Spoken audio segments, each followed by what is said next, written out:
Halo anak-anak, Assalamualaikum warahmatullahi wabarakatuh. Bertemu lagi dengan Bu Rara dalam pembelajaran seni budaya dan keterampilan. Pada pembelajaran kita kali ini, kita akan membahas tentang rancangan pementasan.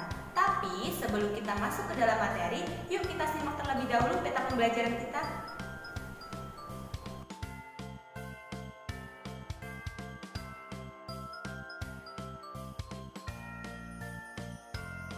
Naskah lakon atau cerita biasa disebut dengan skenario. Naskah lakon sebagaimana karya sastra lain pada dasarnya mempunyai struktur yang jelas, yaitu ada tema, plot, setting, dan tokoh.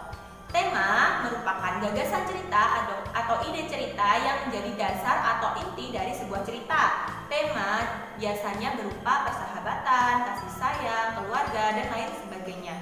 Yang kedua yaitu ada plot. Plot merupakan kerangka cerita, disebut sebagai kerangka cerita karena terdiri dari peristiwa-peristiwa yang sedang berlangsung dalam cerita. Nah, yang ketiga itu ada latar cerita. Menulis latar cerita adalah menulis gambaran situasi tempat kejadian, gambaran tempat kejadian, dan juga waktu terjadinya peristiwa yang hendak ditulis menjadi latar sebuah cerita. Yang keempat itu ada menentukan tokoh-tokoh yang ada di dalam cerita. Di dalam sebuah cerita pasti akan ditemukan yang namanya pemaparan, penggawatan, klimaks, pelarian, dan juga penyelesaian. Nah, yang pertama kita akan membahas terlebih dahulu tentang pemaparan. Pemaparan ini apa sih? Pemaparan ini berisi tentang keterangan-keterangan tokoh, masalah, tempat, waktu, atau pengantar situasi awal. Misalnya diceritakan di sebuah desa tinggallah seorang nenek tua dan lain sebagainya. Yang kedua, di sini ada penggawatan. Penggawatan ini dia berisi tentang masalah yang mulai muncul atau bibit dari sebuah konflik. Nah, yang ketiga itu ada klimaks. Nah, selama ini ada sedikit pemahaman yang keliru jika klimaks adalah puncak dari ketegangan lakon. Padahal klimaks adalah titik paling ujung dari perselisihan antara tokoh protagonis dan juga antagonis. Nah, yang keempat di sini ada pelarian. Dan yang kelima ada penyelesaian. Yang selanjutnya akan kita pelajari itu ada latihan pemeranan.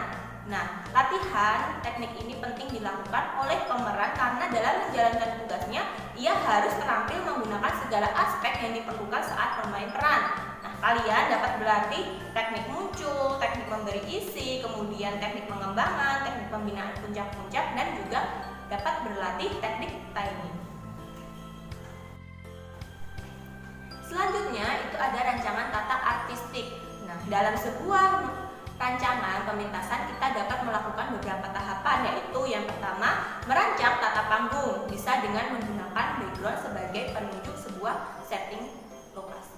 Yang kedua, merancang busana yang dikenakan oleh pemain. Yang ketiga, merancang tata rias. Nah, hal ini perlu digunakan untuk menonjolkan karakter tokoh yang dimainkan. Yang keempat, ada merancang tata cahaya, dan yang kelima, merancang tata bunyi. Nah, anak-anak, tadi kita sudah belajar tentang rancangan pementasan. Setelah ini, silahkan kalian membuka akun Edmodo kalian masing-masing karena Bu Rara akan memberikan kalian tugas di sana. Terima kasih anak-anak, sampai berjumpa lagi. Wassalamualaikum warahmatullahi wabarakatuh.